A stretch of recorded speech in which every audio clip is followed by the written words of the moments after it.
Hello guys, छेल्ला लेक्चरनी अंदर chapter 1 ना एक्जाम्पल्स आपणे पूरा कर्या, बराबर ने। 13 उदाहरण हता। न याद होय तो फरीथी प्रीवियस विडियो जोई लो। 3 થી 4 विडियो छे, एनी अंदर आपणा 13 एक्जाम्पल आवी गया छे। आजे हवे आपणे स्वाध्यायनी शरूआत करीए। स्वाध्यायनी अंदर दाखला बहु नाना अने बहु इजी छे, पण कया दाखलामां कयो कॉन्सेप्ट लगाड़वो ए तमने आवड़तुं होवुं जोईए। दाखलानी रकम जोईने तमने खबर पड़ी जावी जोईए कि सर आ दाखलो आ कॉन्सेप्टनो का थियरीनो छे। बहु इजी अने बहु नाना दाखलाओ छे। अमुक दाखलाओ समजूतीना छे जेमां कोई गणतरी नथी। हवे एवा जे समजूतीना दाखला छे ने ए हुं तमने अहींयाथी मौखिक समजावी दईश। एनुं प्रेजेंटेशन एटले एनुं लखाण तमारे तमारी रीते लखवानुं छे। हुं तमने कही दईश के कया कॉन्सेप्टनो अने केवो दाखलो छे। ओके, चालो जुओ स्वाध्यायनी अंदर टेक्स्टबुक में ध्यान आपो। स्वाध्यायनो पहलो दाखलो रकम छे 2 × 10⁻7 कूलम अने 3 × 10⁻7 कूलम विद्युत भार धरावता अने एकबीजाथी हवामां 30 सेमी अंतरे रहेला बे विद्युत भारित गोळा वच्चे केटलुं बळ लागे। चालो बे वच्चेनुं अंतर 30 सेमी छे। स्वाध्यायनी अंदर दाखला नंबर 1.1 पहलानो विद्युत भार आप्यो छे 2 × 10⁻7 कूलम। बीजानो विद्युत भार 3 × 10⁻7 कूलम।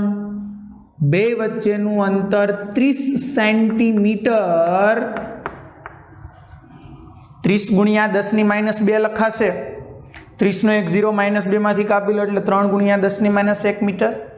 पूछ्यु छे बंने वच्चे लागतुं बळ केटलुं, तो हूँ लखी शकूं कूलमना नियमना आधारे। कूलमना नियमना आधारे बोलो बळनुं सूत्र साहेब के Q1 Q2 / R²। चालो किंमत मूकीए, ध्यान आपता जाओ। 9 × 10⁹ 2 × 10⁻7 3 × 10⁻7 R નો વર્ગ 3 નો વર્ગ 9 10⁻1 નો વર્ગ 10⁻2 9 9 કેન્સલ 3 દુ 6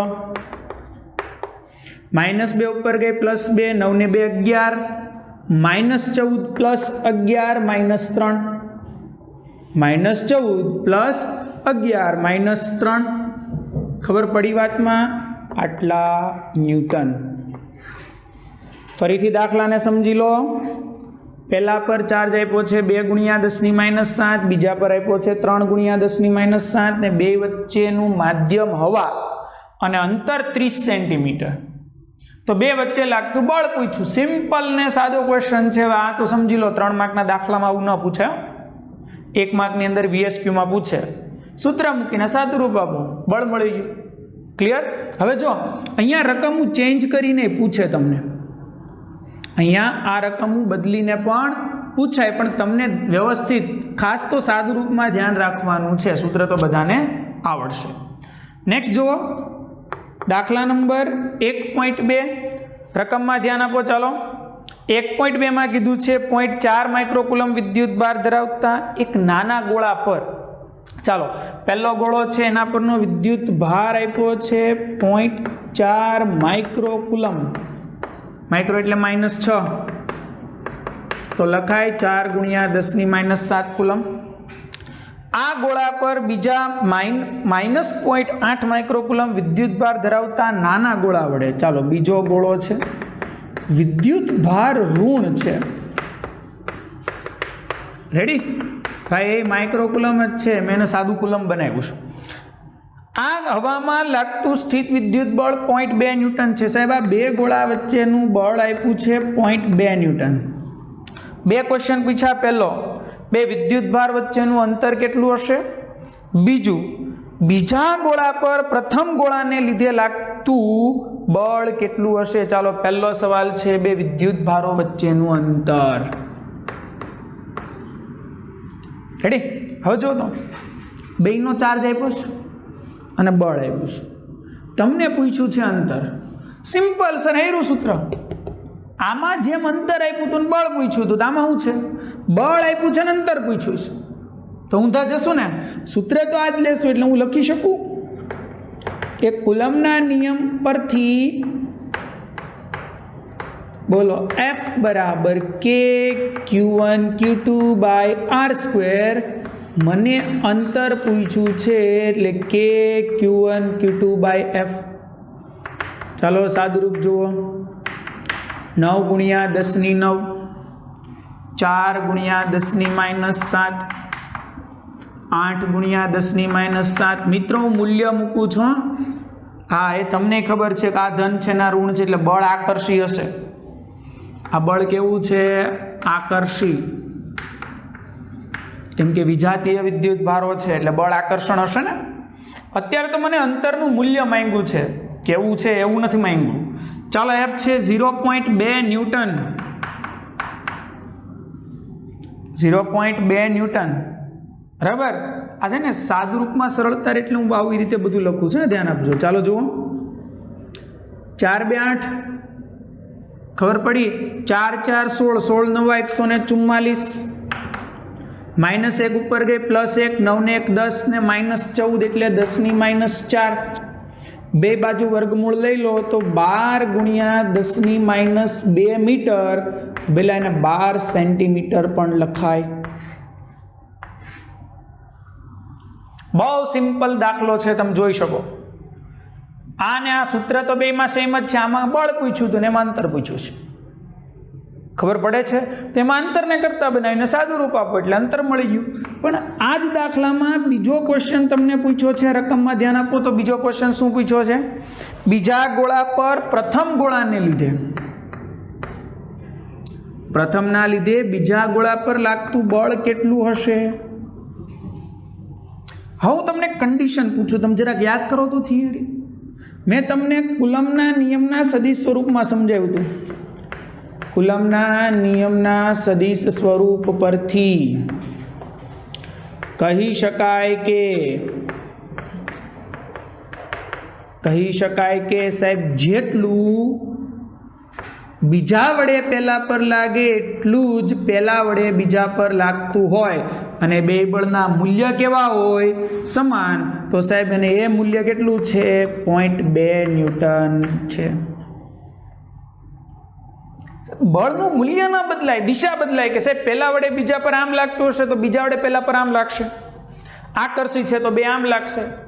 દિશાઓમાં ચેન્જ હશે, મૂલ્ય નહીં.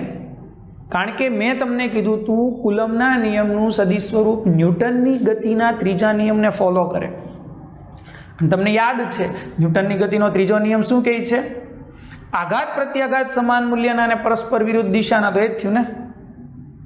જેટલું પહેલા વડે બીજા પર લાગ્યું છે એટલું જ બીજા વડે પહેલા પર લાગશે. એમાં કંઈ બદલાઈ જાય નહીં. તો એ કેટલું બળ છે?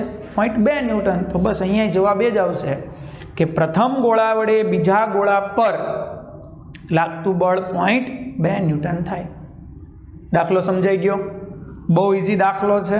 ખાલી તમારે ધ્યાન રાખવાનું છે સૂત્ર કયું લાગશે. નેક્સ્ટ જુઓ, સ્વાધ્યાયની અંદર 1.3. ચાલો 1.3 માં કન્ડિશન જો, રકમ વાંચો. ચાલો, K² / G ME MP આવું એક પદ આપ્યું છે. આ ગુણોત્તર છે. ગુણોત્તર પરિમાણ રહિત છે તેમ ચકાસો. ભૌતિક અચળાંકો ધરાવતા કોષ્ટક પરથી આના મૂલ્ય મેળવો અને ગુણોત્તર શું સૂચવે છે એ દર્શાવો. ચાલો, આ આપણને આપ્યું છે 3 વસ્તુ મેળવવાની છે. પહેલાં તો આ પરિમાણ રહિત છે એવું સાબિત કરી દો. એકમ નથી, પારિમાણિક સૂત્ર નથી એવું સાબિત કરો. બીજું એનું મૂલ્ય કેટલું થાય એ મેળવો. અને ત્રીજું આ ગુણોત્તર શું દર્શાવે છે એ નક્કી કરો. પહેલાં તો હું તમને એક બેઝિક આઈડિયા આપું. તમને યાદ આવે છે આવું એક આપણે ઉદાહરણમાં આવ્યું હતું? ઉદાહરણના વિડીયો જુઓ. એક ઉદાહરણમાં આવ્યું હતું. તમારામાંથી કોઈ કહી શકો આ શું છે? સાહેબ, વિદ્યુત બળ અને ગુરુત્વાકર્ષી બળનો ગુણોત્તર છે. ઇલેક્ટ્રોન અને પ્રોટોન વચ્ચે લાગતા વિદ્યુત બળ અને ગુરુત્વાકર્ષી બળનો ગુણોત્તર છે. કારણ ઇલેક્ટ્રોન અને પ્રોટોન વચ્ચે લાગતું બળ K Q1 Q2 by R square. ઇલેક્ટ્રોનનો વિદ્યુત ભાર એ અને પ્રોટોનનો એ. ઇલેક્ટ્રોન અને પ્રોટોન વચ્ચે લાગતું ગુરુત્વાકર્ષણ બળ G ME MP by R square. પેલા જો હું આ બેનો ગુણોત્તર લઉં FE/FG r² ઉડી જાય, KE²/GME MP આવી જાય. તો તમને એટલો બેઝિક આઈડિયા તો મગજમાં હોવો જ જોઈએ દાખલો ગણતા પહેલાં કે સાહેબ આ ખરેખર શું છે. સાહેબ આ ખરેખર ઇલેક્ટ્રોન અને પ્રોટોન વચ્ચે લાગતા બે બળોનો ગુણોત્તર છે. કયા બે બળ? વિદ્યુત બળ ને ગુરુત્વાકર્ષણ બળ. એટલે અંશમાંય બળ છે ને છેદમાંય બળ છે. કોમન સેન્સ વાપરો ને તોય ખબર પડે. જો આવું તમને MCQમાં પૂછાય ને તો ડાયરેક્ટ આવડી જાય, કોઈ ગણતરીની જરૂર નથી. આય બળ ને આય બળ, ન્યૂટનના છેદમાં ન્યૂટન ઉડી ગયા છે, પરિમાણ રહિત. પૂરું, સિમ્પલ ને શોર્ટકટ. પણ હવે આપણને બોર્ડની એક્ઝામમાં પૂછ્યો છે તો તમારે એને બધા સ્ટેપ સહિત લખવો પડશે. ચાલો તો જુઓ જરાક, આપણે દર્શાવવાનું છે આ પરિમાણ રહિત છે એવું દર્શાવી દઈએ. ધ્યાન આપો. ચાલો બધાના એકમ આવડવા જોઈએ. કે સમપ્રમાણતા અચળાંક, સાહેબ એનો એકમ તમને આવડે જ છે. કેનો એકમ? ન્યૂટન મીટર સ્ક્વેર પર કુલમ સ્ક્વેર. વિદ્યુતભારનો એકમ કુલમ, ઈનો વર્ગ છે એટલે કુલમ સ્ક્વેર. જી સાર્વત્રિક ગુરુત્વાકર્ષણ અચળાંક, સર એનો એકમ 11મું ધોરણ ગુરુત્વાકર્ષણ ચેપ્ટર યાદ કરો. સાર્વત્રિક ગુરુત્વાકર્ષણ અચળાંકનો એકમ ન્યૂટન મીટર સ્ક્વેર પર કિલોગ્રામ સ્ક્વેર. પણ છેદનો છેદ ક્યાં જશે? અંશમાં. ME ઇલેક્ટ્રોનનું દળ, દળનું એકમ કિલોગ્રામ. MP પ્રોટોનનું દળ, દળનું એકમ kilogram. Kilogram into kilogram square. જુઓ તો ન્યૂટન હેંડા, મીટર સ્ક્વેર હેંડા, કુલમ સ્ક્વેર હેંડા, કેજી સ્ક્વેર હેંડા. સર બધા હેંડા. શું થઈ ગયું? એકમ રહિત. એટલે સાહેબ આ ગુણોત્તરને એકમ નથી ને એકમ ન હોય તો બોલો પરિમાણે ન હોય. તેનો મતલબ આ ગુણોત્તર પરિમાણ રહિત પણ છે. બીજી રીતે જો સાબિત કરવું હોય તો આ બધાના પારિમાણિક સૂત્ર લખજો, એ રીતે મળે, કંઈ ખોટું નથી. M1 L1 T - 2 L2 A2 T2 M2 A2 T2 M1 L1 T - 2 L2 M2. પછી પારિમાણિક સૂત્ર ઉડાડજો એટલે તમને છેલ્લે ફાઇનલી જવાબ તો આવો જ મળશે, M0 L0 T0 અને A0. પરિમાણ રહિત. આ સમજાયું? પણ બધાને એકમ આવડવા જોઈએ. MCQમાં પૂછાય તો મેં તમને કીધું એ ટ્રીક યુઝ કરવાની. હવે કીધું આ બધાના મૂલ્ય કોષ્ટકમાંથી મેળવીને આનું સાદુરૂપ ગુણોત્તરનું મેળવો. શીખવાડી દઉં, ચાલો આ ધ્યાન આપો. બધાની કિંમત આવડવી જોઈએ. રકમમાં આપણને આપી નથી, હવે કીધું કોષ્ટકમાંથી મેળવો. કે પરીક્ષામાં કોષ્ટક આપશે નહીં. તો બોલો કેની કિંમત? 9 × 10⁹ E 1.6 10 - 19 વર્ગ. જી 6.67 × 10⁻11. યાદ છે ને? 11મા ધોરણમાં સાર્વત્રિક ગુરુત્વાકર્ષણ અચળાંક. ઇલેક્ટ્રોનનું દળ 9.1 10 - 31 કિલો ને પ્રોટોનનું દળ 1.67 10 - 27 kg. બધાની વેલ્યુ મેં મૂકી દીધી છે. સાદુરૂપ તમારે ઘરે તમારા કેલ્ક્યુલેટરમાં આપવાનું છે.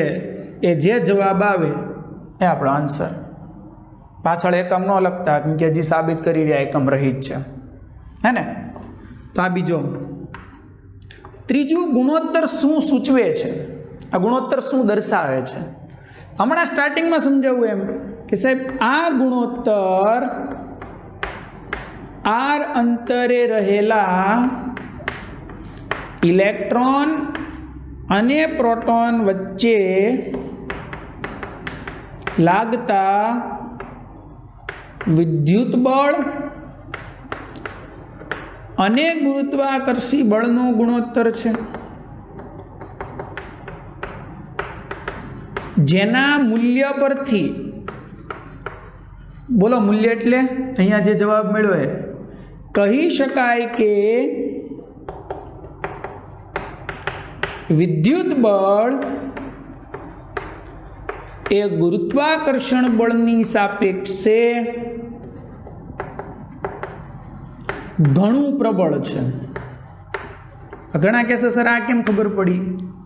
અહીંયા જવાબ લાવજો પહેલા. જવાબ જે આવે ને એ કામ કરવાનું, ઉપર વિદ્યુત બળ છે, છેદમાં ગુરુત્વાકર્ષી બળ છે. અહીંયા તમારો જવાબ છે, આ તમારા દાખલામાં નથી લખવાનું, ખાલી લખું છું, ધ્યાન આપ. FE ના છેદમાં FG બરાબર આ તમારો જે આન્સર આવ્યો એ. આ જવાબ ઘણો મોટો હશે. જો હું FG ને ઉપર લઈ જાઉં તો આવું લખાશે. તો હું બોલી શકું ને કે વિદ્યુત બળ ગુરુત્વાકર્ષણ બળ કરતા આટલા ગણું છે. જવાબ ઘણો મોટો એટલે એટલા ગણું એટલે તમને કોમન સેન્સ તો ચાલે ને કે વિદ્યુત બળ ગુરુત્વાકર્ષણ કરતા ઘણું મોટું હશે.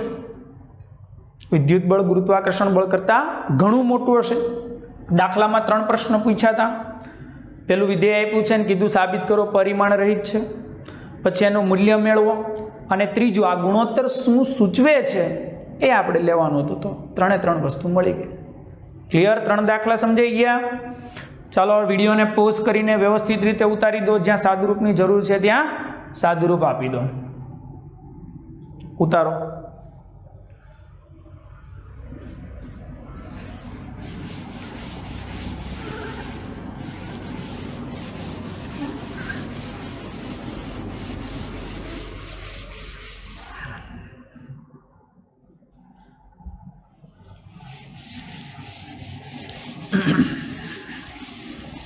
ચાલો સ્વાધ્યાયની અંદર નેક્સ્ટ દાખલા નંબર 1.4 જુઓ.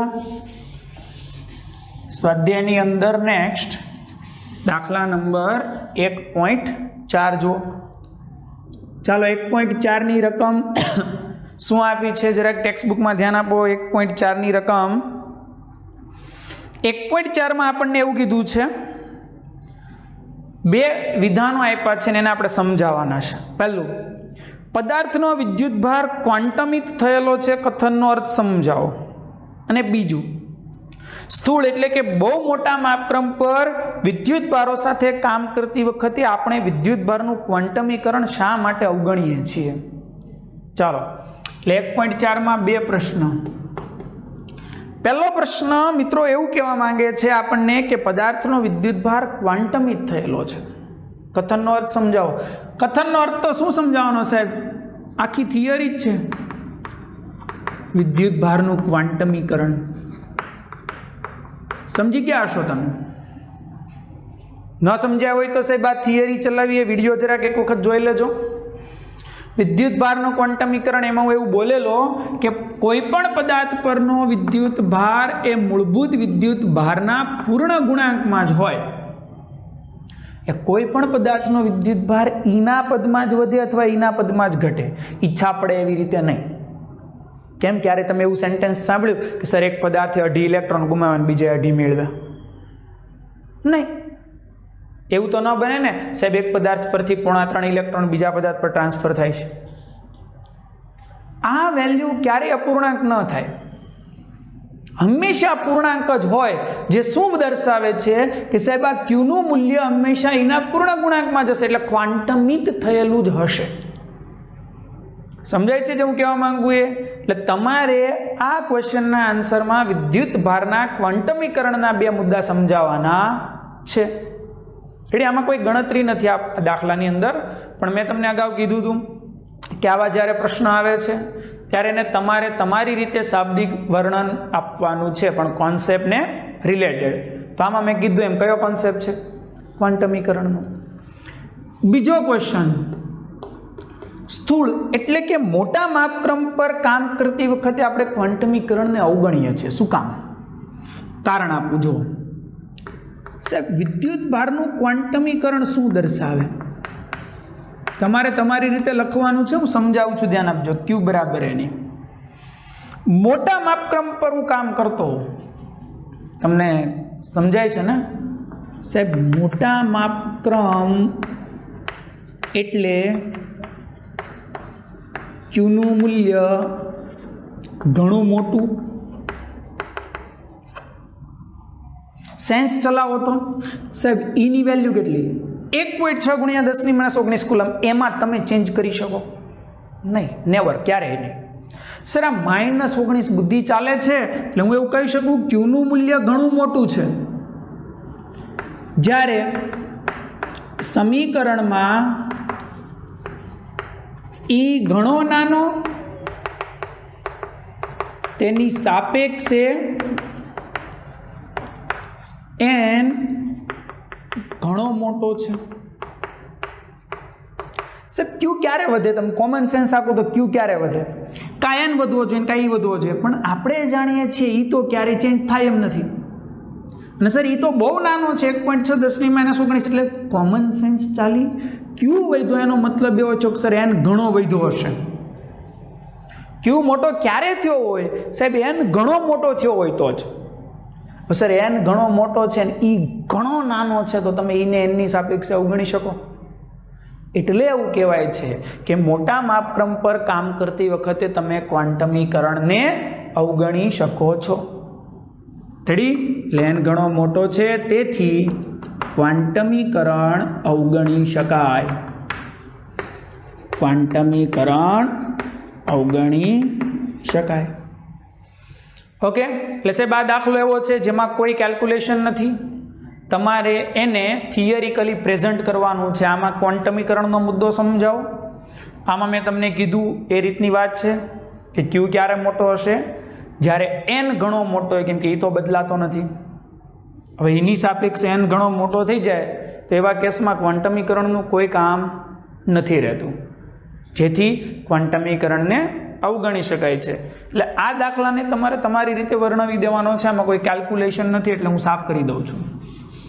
ચાલો નેક્સ્ટ જુઓ. સ્વાધ્યાયની અંદર દાખલા નંબર 1.5. દાખલા નંબર 1.5. 1.5ની રકમ ચેક કરો જરાક. ચાલો ટેક્સ્ટબુકમાં ધ્યાન આપો. 1.5 સેમ. જ્યારે કાચના સળિયાને રેશમી કાપડ સાથે ઘસવામાં આવે ત્યારે વિદ્યુતભાર બંને પર દેખા દે છે. આવી ઘટના પદાર્થોની અન્ય જોડી માટે પણ જવાબદાર જણાય છે. વિદ્યુતભાર સંરક્ષણના નિયમ સાથે આ બાબત કેવી રીતે સુસંગત છે તે જણાવો. આ બધા જાણો જ છો, મારે કંઈ સમજાવવાની જરૂર નથી. કેમ? સંરક્ષણનો નિયમ બોલો નહીં. વિદ્યુતની દ્રષ્ટિએ અલગ કરેલા તંત્રમાં વિદ્યુતભારનો બેઝિક સરવાળો કેવો રહે? અચળ. સંરક્ષણનો નિયમ છે. અચળનો મતલબ શું? તમે કોઈ પ્રક્રિયા કરાવો છો એ પહેલા તંત્રનો કુલ ચાર્જ અને પ્રક્રિયા કરાવ્યા પછી તંત્રનો કુલ ચાર્જ સેમ થવા જોઈએ, તો એને સંરક્ષણ કહેવાય. હવે અહીંયા આપણને રકમમાં એવું કીધું છે જ્યારે કાચના સળિયાને રેશમી કપડા સાથે ઘસો છો. સાંભળજો, હું પહેલા પ્રક્રિયા પહેલાની વાત કરું છું. આપણે કંઈ કોઈ ઘર્ષણની ક્રિયા નથી કરાવી. એટલે સ્ટાર્ટિંગમાં કાચનો સળિયો એની રીતે તટસ્થ, રેશમનું કપડું તટસ્થ. સર એટલે આનો વિદ્યુતભાર એ 0 ને આનો એ 0, તો બોલો કુલ ચાર્જ શું થઈ ગયો? 0. બરાબર? કાચનો સળિયો એ તટસ્થ ને રેશમનું કપડું તટસ્થ, એટલે કુલ ચાર્જ થઈ ગયો 0. હવે એવું કીધું કાચના સળિયાને રેશમના કપડા સાથે ઘસો. આપણે જાણીએ પ્રેરણની એક રીત જેમાં ઘર્ષણની રીત હતી. ઘર્ષણની રીતમાં ભણાતા કાચના સળિયાને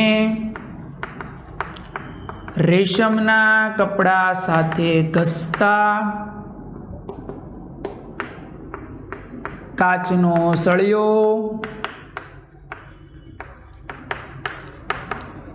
જેટલા ઇલેક્ટ્રોન ગુમાવે તેટલા ઇલેક્ટ્રોન રેશમનું કપડું મેળવે. એટલે સમજો કે કાચે 5 ઇલેક્ટ્રોન ગુમાવ્યા તો સામે રેશમે 5 મેળવ્યા. હું કહેવા શું માંગુ છું? સર કાચે 5 ગુમાવ્યા તો ક્વોન્ટમીકરણનું સૂત્ર Q બરાબર Ne, તો સર કાચનો વિદ્યુતભાર +5 થઈ ગયો. રેશમે 5 મેળવ્યા તો રેશમનો શું થઈ ગયો? -5. 5 લખવાના નથી, આ સમજાવવા માટે છે. તો તેનો મિનિંગ સેન્ટેન્સનો તો આવો નીકળ્યો ને કે સર જો હું આ ક્રિયા કરાવું તો આનો મતલબ એવો થયો કાચ પર જેટલો ધન ચાર્જ આવ્યો એટલો સામે રેશમ પર ઋણ ચાર્જ આવ્યો. તેથી કાચ પર જેટલો ધન વિદ્યુતભાર ઉદ્ભવે તેટલો જ રેશમના કપડા પર ઋણ વિદ્યુતભાર પેદા થાય. અને જો પ્રક્રિયા પછી ફરીથી હું તંત્રનો કુલ વિદ્યુત ભાર મેળવું તો પાછો મને શું મળે? 0 જ. કેમ કે કુલ એટલે ટોટલ કરવાનું, વિદ્યુત ભારનો બેઝિક સરવાળો લઈ લો તો સર કાચનો +5 ને રેશમનો -5, તો ટોટલ તો 0 જ થયું ને. પ્રોસેસ પહેલાં શું હતું? 0. પ્રોસેસ પછી શું છે? 0, જે દર્શાવે છે કે અહીં વિદ્યુત ભારનું સંરક્ષણ થાય છે. એટલે કે આ ઘટનાને સંરક્ષણના નિયમ સાથે સુસંગતતા છે. કારણ કે વિદ્યુત ભાર અચળ રહ્યો પ્રક્રિયા પહેલાં અને પ્રક્રિયા પછી, સેમ બદલાયો નહીં, જે શું દર્શાવે? વિદ્યુત ભારનું સંરક્ષણ અચળ છે. ક્લિયર? બહુ સિમ્પલ છે, થિયરીનો કોન્સેપ્ટ છે. નેક્સ્ટ જો દાખલા નંબર 1.6. ચાલો 1.6 ની અંદર ગણતરી આપી છે, જોજો રકમ ટેક્સ્ટબુકમાં ધ્યાન આપતા જાઓ. 4 બિંદુવત વિદ્યુત ભાર 2 માઇક્રોકુલમ, -5, 2 અને -5, 10 સેમી બાજુવાળા ચોરસ ABCDના શિરોબિંદુ પર અનુક્રમે રહેલા છે. અનુક્રમેમાં ખબર પડે? A, B, C અને D પર વારાફરતી ગોઠવાયેલા છે. બરોબર? ચાલો આપણને કયા કયા વિદ્યુત ભારો આપ્યા છે જરાક રકમને ધ્યાનથી જોઈ લો એટલે તમને ખબર પડી જાય આપણને કયા કયા ચાર્જ આપવામાં આવેલા છે. ધ્યાન આપજો. 10 સેમીની બાજુવાળું ચોરસ. સર આ ચોરસની બાજુનું માપ 10 સેન્ટીમીટર છે. ઓકે, ચાલો પહેલા પર વિદ્યુત ભાર QA 2 માઇક્રોકુલમ, બીજા વિદ્યુત ભાર QB -5, QC 2 માઇક્રોકુલમ ને QD -5. આ રીતે ગોઠવાયો છે અને બાજુની માપ 10 સેન્ટીમીટર છે. બધી બાજુ છે, અલગ તો નથી, તમને એટલું તો આવડતું જ હોય ને. ચાલો જરાક આના આપણે વિકર્ણ દોરી દઈએ, ધ્યાન આપતા રહેજો. ચાલો આ વિકર્ણ દોરી દીધા એટલે સર આ ચોરસનું મધ્ય બિંદુ થઈ ગયું. ક્લિયર? એક સિમ્પલ સવાલ પૂછું, રકમ પછી વાંચજો ને બીજી. સર આને આપણે કેન્દ્ર ગણીએ. આ કેન્દ્ર ચોરસ છે એટલે દરેક શિરોબિંદુથી કેન્દ્ર સુધીનું અંતર સમાન લખાય. ચોરસ હોવાથી દરેક શિરોબિંદુથી કેન્દ્ર સુધીનું અંતર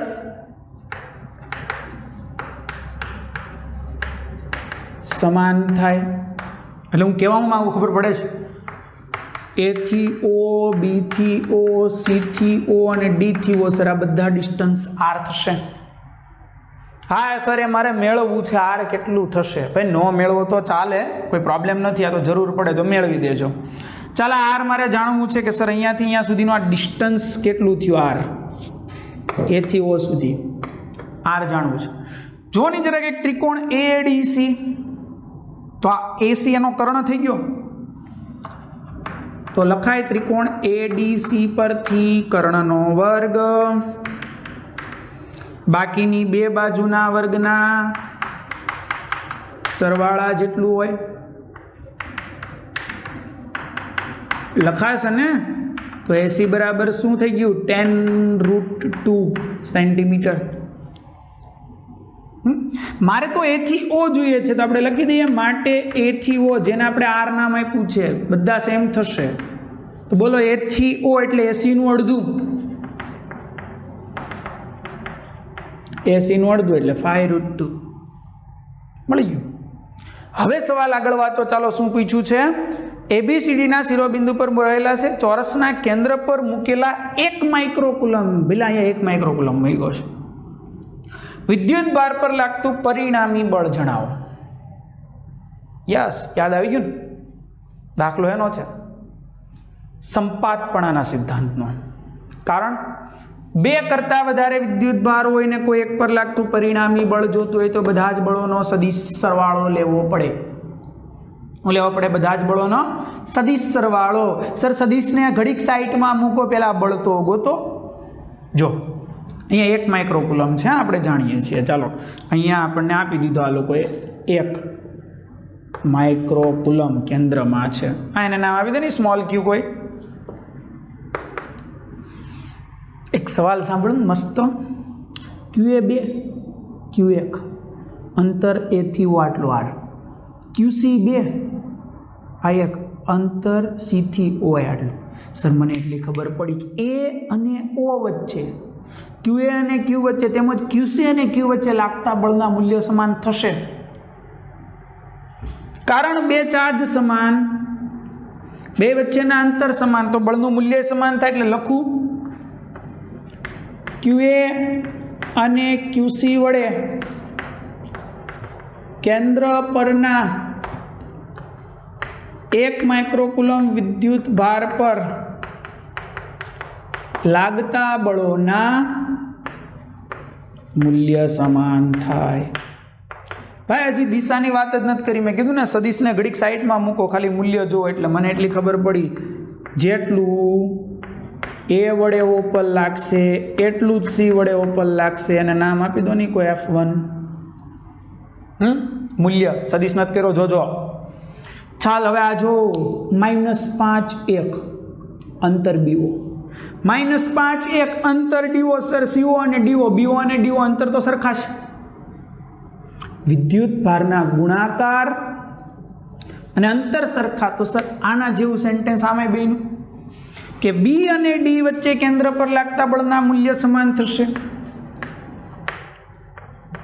QB અને QD વડે કેન્દ્રના વિદ્યુત ભાર પર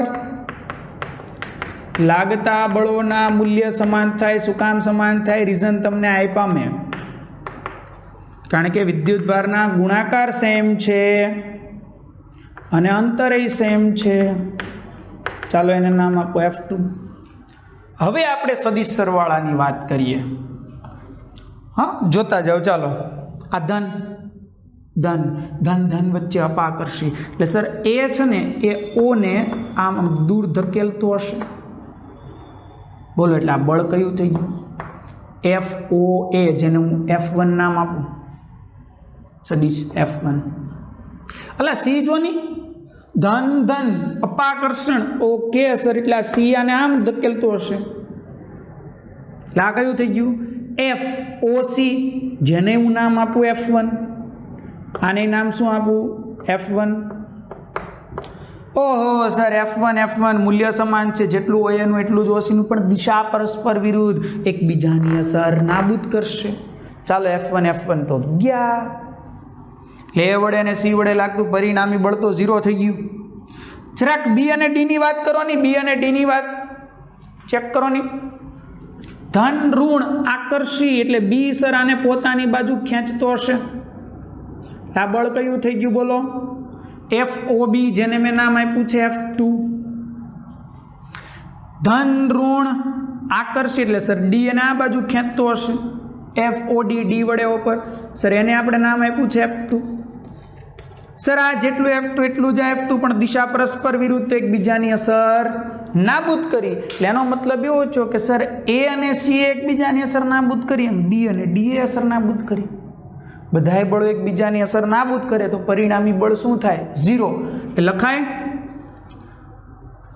સદિશ સ્વરૂપ પરથી કહી શકાય કે અહીં FOA અને FOC તેમજ FOB અને FOD એકબીજાની અસરો નાબૂદ કરે છે. તેથી સંપાતપણાના સિદ્ધાંત અનુસાર બોલો કેન્દ્રના વિદ્યુત ભાર પર લાગતું પરિણામી બળ 0.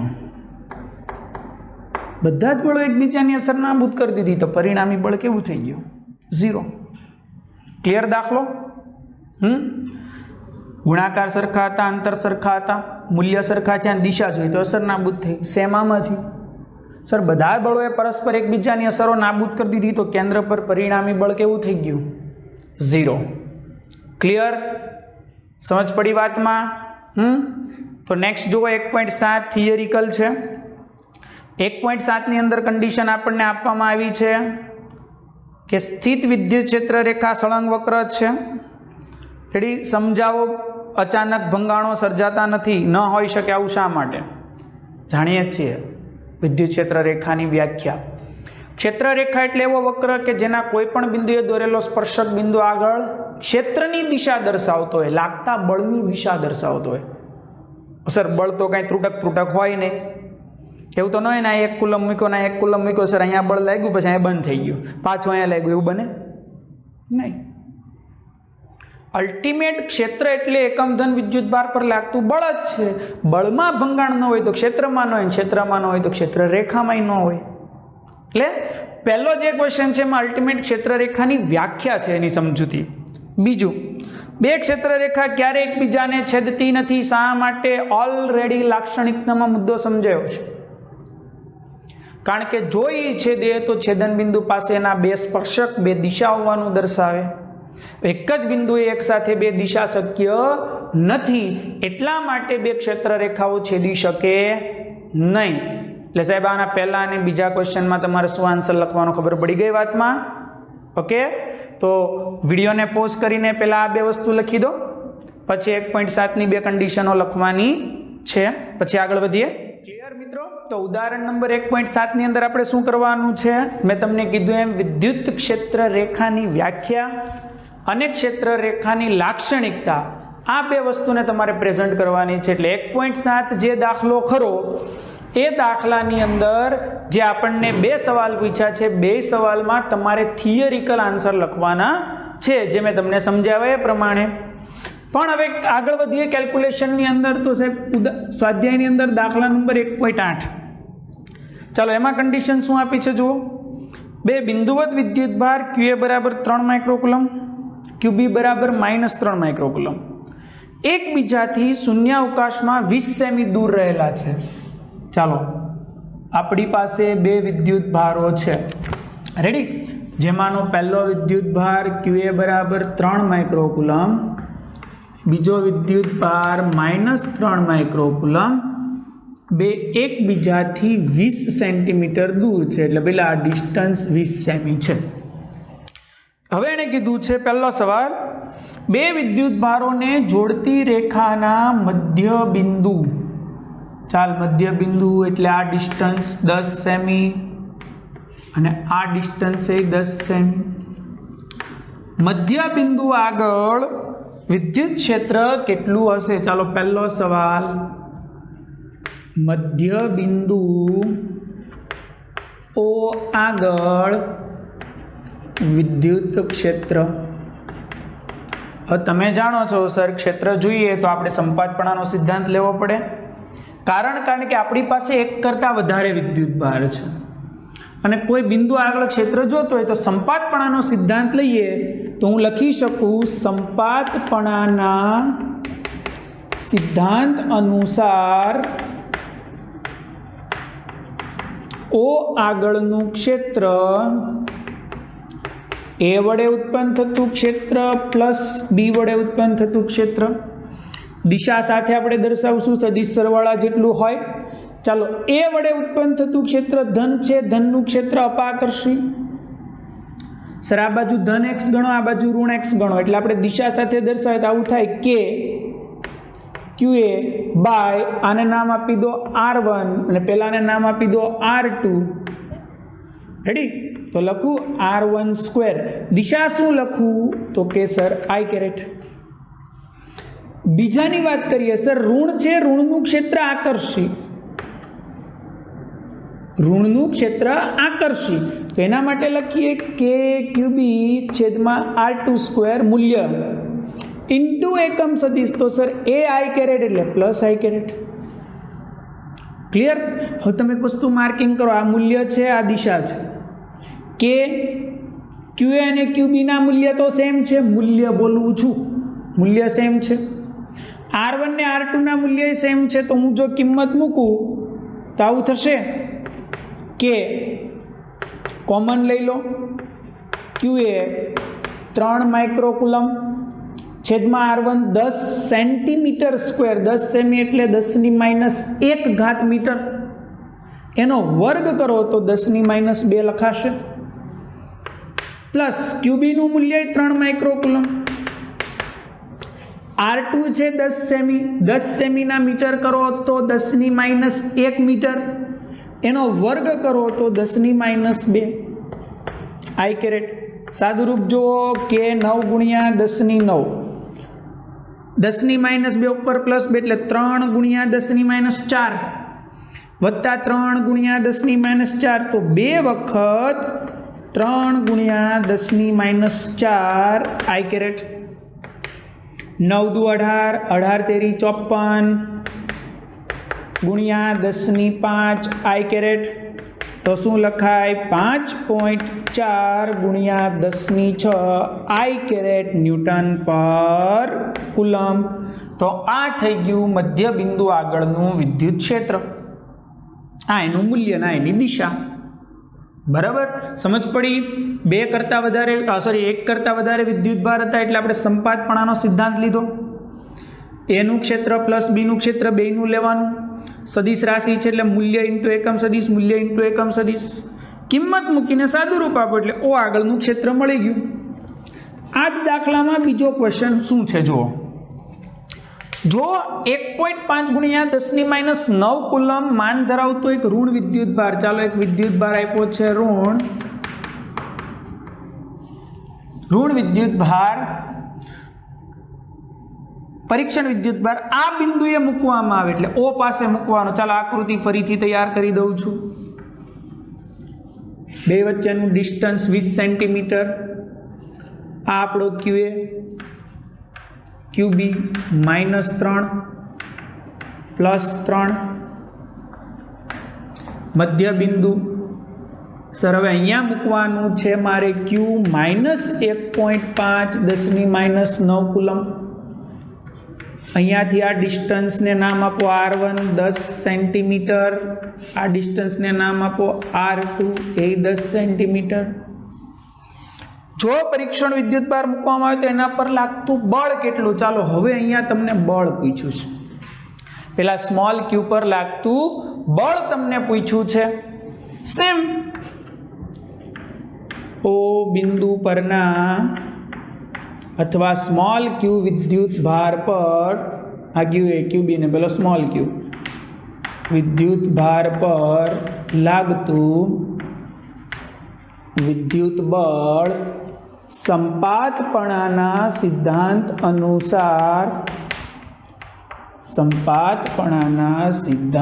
અનુસાર બોલો. ચાલો O પરનું બળ સર A વડે લાગતું બળ પ્લસ B વડે લાગતું બળ, સરવાળો લેવાશે.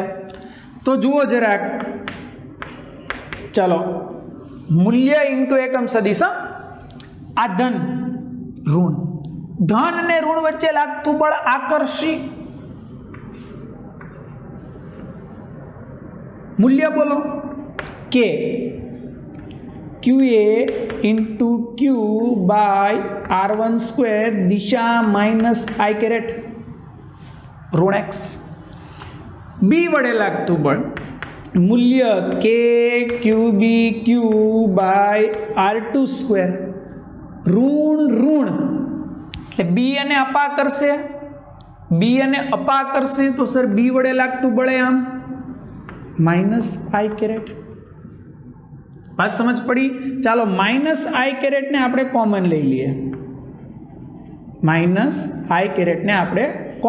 લઈએ, તો શું વધ્યું અંદર? કે QA Q by R1 square plus કે QB Q by R2 square. ચાલો આની કિંમત મૂકીને સાદું રૂપ આપીએ. પહેલાં આમાંથી જે કોમન નીકળતું એને કાઢી લો. -KQ common, QA by R1 square plus QB by R2 square I caret. હવે જો મેં આવું શું કામ કર્યું એનું કારણ આપું તમને. જો QA/R1², જો આમાં કે લઈ લીધો તો બાર, એટલે જુઓ QA/R1² પ્લસ QB/R2² આ સેમ થઈ ગયું. તો સર અહીંયા જે આ કાઉન્સ છે એ QA/R1² પ્લસ QB/R2², જે જવાબ આવ્યો એ બેઠો આનો મળશે. એટલે તમારા સાદુરૂપના સ્ટેપ થોડાક ઘટી ગયા. જુઓ FO is equal to minus કેની વેલ્યુ 9 ગુણ્યા 10⁹, ક્યુની વેલ્યુ 1.5 ગુણ્યા 10⁻⁹. વેલ્યુ મૂકજો, દિશા તો ઓલરેડી આવી ગઈ છે. QA/R1² plus Q2/R2² is equal to 2 × 3 × 10⁻⁴. તો 3 દુ 6 ગુણ્યા 10⁻⁴ આઈ કેરેટ. સાદુરૂપ જો ચાલો, -9 + 9 કેન્સલ. 1.5 ગુણ્યા 6 9, 15 6 90 એટલે આ 9, 9 ગુણ્યા 9 81. આ કેન્સલ તો હું થઈ ગયું 10⁻⁴ આઈ કેરેટ. માઇનસ આઈ કેરેટ દિશા છે એટલે જો હું મૂલ્ય લખું તો મને શું મળી ગયું? 81 ગુણ્યા 10⁻⁴, તો 8.1 ગુણ્યા 10⁻³ ન્યૂટન. દાખલામાં સમજ પડી? ફરીથી જોઈ લો. પહેલાં ક્ષેત્ર પૂછ્યું હતું અને પછી બળ પૂછ્યું હતું. ક્ષેત્રમાંય સંપાતપણાનો સિદ્ધાંત, બળમાંય સંપાતપણાનો સિદ્ધાંત. પહેલા વડે પ્લસ બીજા વડે દિશા સાથે સરવાળો લઈ લો. આમાં પહેલા વડે લાગતું બળ, બીજા વડે લાગતું બળને એનો સરવાળો લઈ લો. તો આ થઈ ગયું ક્ષેત્ર ને આ થઈ ગયું બળ. વિડીયોને પોઝ કરીને દાખલો વ્યવસ્થિત રીતે ઉતારી દો. પછી આપણે જોઈએ સ્વાધ્યાયની અંદર દાખલા નંબર 1.9. ચાલો 1.9 સમજીએ.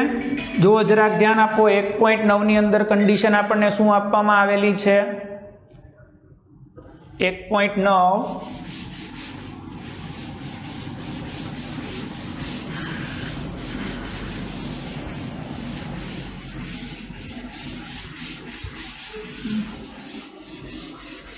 ચાલો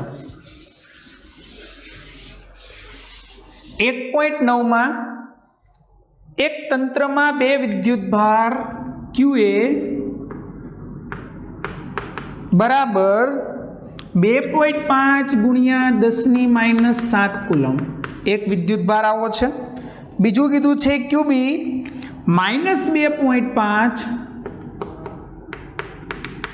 10⁻⁷ કુલમ. પહેલા મૂલ્ય સમાન છે, પ્રકાર વિરુદ્ધ છે, એટલે વિજાતીય વિદ્યુતભાર સમાન મૂલ્યના અનુક્રમે 0 0 -15 સેમી, 0 0 +15 સેમી બિંદુએ રહેલા છે. સરસ. એટલે આપણને મતલબમાં x અક્ષ આપેલી છે. હવે જરાક ધ્યાનથી સમજો આ દાખલાને. ચાલો x અક્ષ આપી છે. સર આને હું સેન્ટર ગણું તો આ +x અને આ -x. તો પહેલો જે વિદ્યુતભાર છે QA એ -15 સેમી એટલે ઋણ બાજુએ 15 સેમી છે. અને બીજો વિદ્યુતભાર 0 0 15 એટલે સર એ બીજો +15 પર છે. એટલે સાહેબ આ અક્ષ છે Z, આ કઈ અક્ષ છે? Z, જેના તમને Z યામ આપ્યા, આ બાજુ -Z, આ આપણી અક્ષ છે y અથવા x. સમજી લો કે સર ઉગમ બિંદુથી એક ઋણ Z પર 15 સેમી ને બીજો ધન Z પર 15 સેમી એ વિદ્યુતભાર છે. તમે એક વસ્તુ માર્કિંગ કરી. બોલો બે વચ્ચેનું ડિસ્ટન્સ કેટલું થઈ ગયું? 30 સેમી. મૂલ્ય સમાન, પ્રકાર જુદા, બે વચ્ચેનું અંતર તમે જાણો છો. સર આ ડાયપોલ થઈ ગઈ.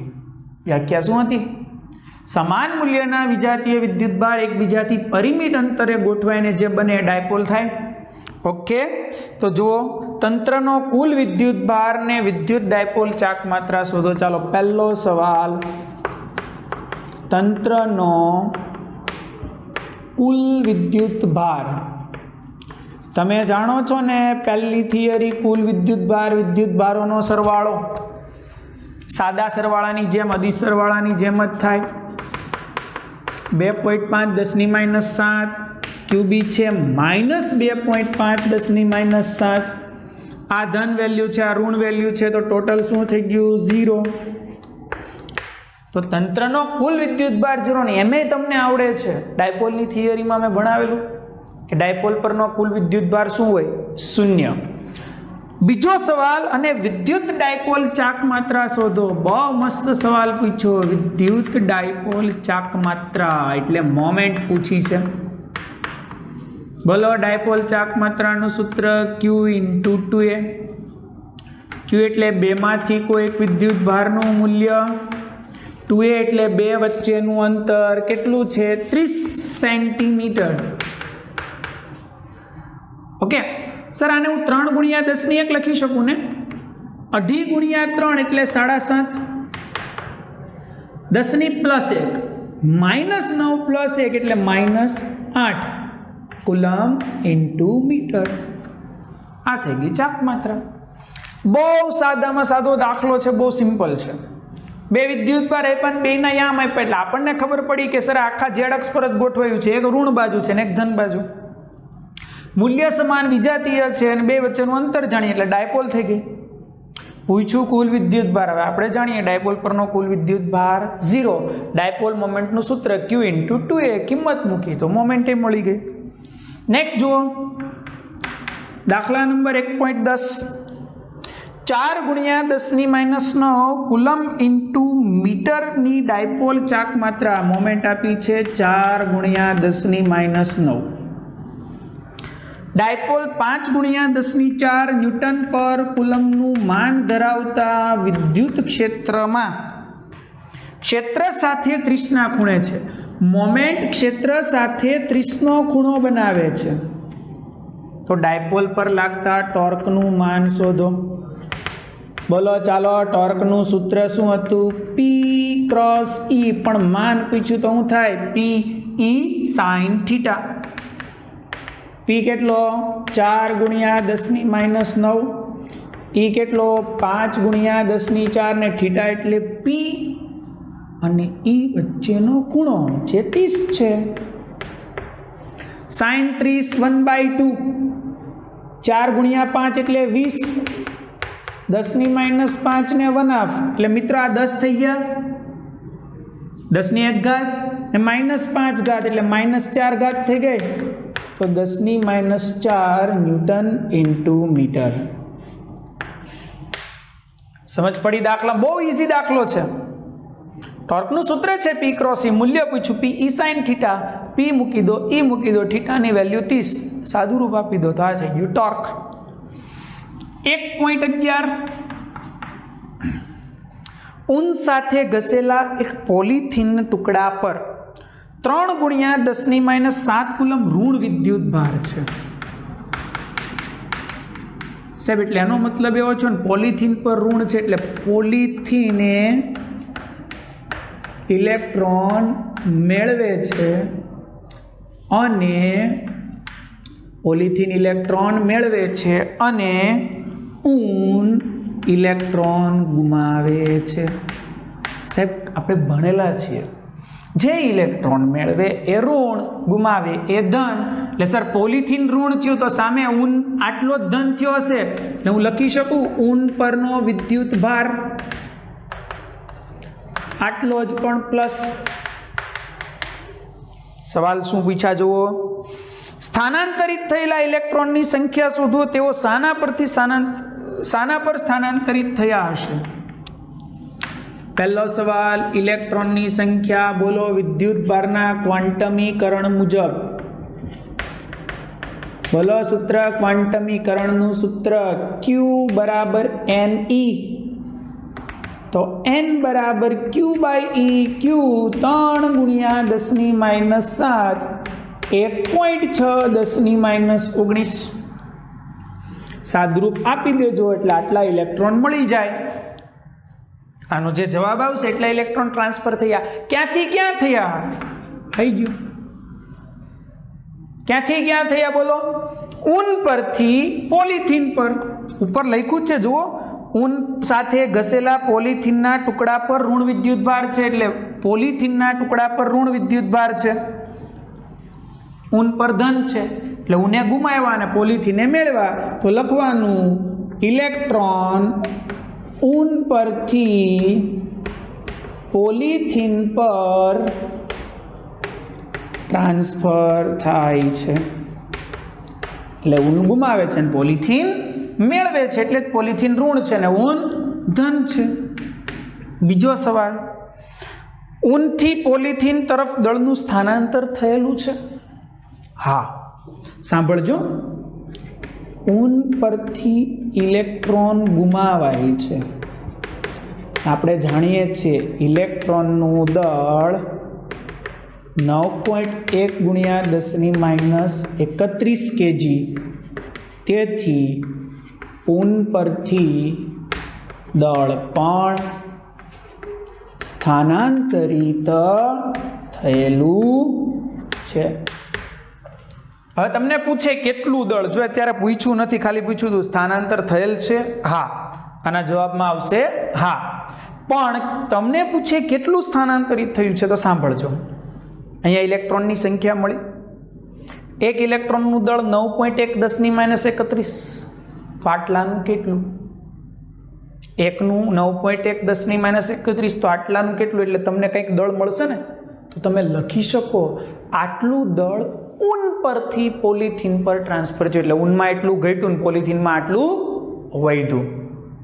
ક્લિયર? સમજ પડી? બહુ ઇઝી ક્વેશ્ચન છે. રકમને ધ્યાનથી સમજવાની હતી. પોલિથીન ઋણ થયો તો ઊન ધન થયો હશે. સંખ્યા પૂછી, ક્વોન્ટમીકરણના સૂત્ર પરથી સંખ્યા મળી ગઈ. ઊનથી પોલિથીન પર ઇલેક્ટ્રોન ટ્રાન્સફર થયા. દળ સ્થાનાંતર થયેલું છે? હા, કારણ કે ઇલેક્ટ્રોન દળ ધરાવતો કણ છે. જો ઇલેક્ટ્રોન ટ્રાન્સફર થયો એટલે એનો મતલબ દળ તો થયું જ હોય. તો આ થઈ ગયો સ્વાધ્યાયનો દાખલા નંબર 11. વિડીયોને પોઝ કરીને વ્યવસ્થિત રીતે ત્રણેય દાખલા ઉતારી દો. દાખલા નંબર 12 થી મિત્રો આપણે નેક્સ્ટ લેક્ચરની અંદર દાખલા જોઈશું. Okay, thank you.